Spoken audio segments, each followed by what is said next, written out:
আসসালামু আলাইকুম এভরিওয়ান, চলে আসলাম নতুন একটা রেসিপি নিয়ে। আজকের রেসিপিটা হচ্ছে ঝিঙে দিয়ে কাতল মাছ রান্না। আর দেরি না করে চলুন শুরু করা যাক।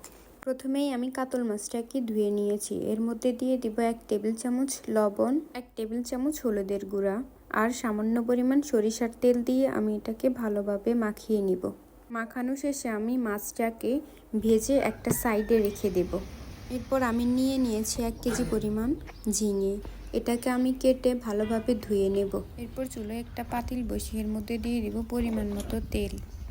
দিয়ে দিচ্ছি পেঁয়াজ কুচি আর কয়েকটা কাঁচামরিচ। নেড়ে ছেড়ে এর মধ্যে আমি দিয়ে দিব 1 টেবিল চামচ হলুদের গুঁড়া। ঝিঙের মধ্যে সুন্দর একটা কালার আনার জন্য আমি হলুদটা দিয়ে কিছুক্ষণ এই মশলাটাকে নেড়ে চেড়ে নেব।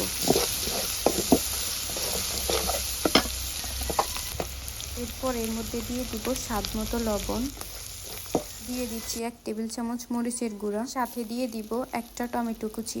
টমেটো কুচিটা দিয়ে একটু ভালোভাবে নেড়ে চেড়ে নিব।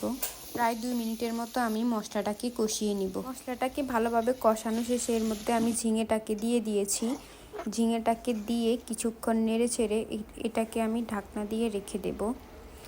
প্রায় 5-6 মিনিটের মতো আমি এটাকে ঢাকনা দিয়ে এভাবে রেখে দেব। এতে করে ঝিঙের মধ্যে যে পানিটা থাকে সেটা বেরিয়ে আসে। ঝিঙেটা কষানো শেষে আমি এর মধ্যে দিয়ে দিব পরিমাণ মতো পানি, যেটাতে ঝিঙেটা রান্না হয়ে আসবে।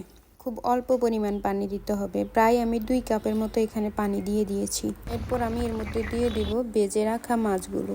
একের পর এক মাছগুলো দিয়ে আমি এই ঝিঙেটাকে চুলোর ওপর প্রায় 5 থেকে 6 মিনিটের মতো রেখে দেব ঢাকনা দিয়ে। যারা আমার ভিডিও রেগুলার দেখেন তারা অবশ্যই জানেন যে আমি বেশিরভাগ রান্নাগুলো মাটির চুলোয় করে থাকি। আমার রান্নাটা প্রায় কমপ্লিট হয়ে আসছে। এখন আমি এর মধ্যে দিয়ে দিব ধনেপাতা কুচি। ধনেপাতাটা দিয়ে 1 মিনিট আমি চুলোর উপর বসিয়ে রাখবো। এরপর আমি ঝিঙেটাকে নামিয়ে ফেলবো। ব্যাস, তৈরি হয়ে গেল মজাদার ঝিঙে দিয়ে কাতল মাছ রান্নার রেসিপি।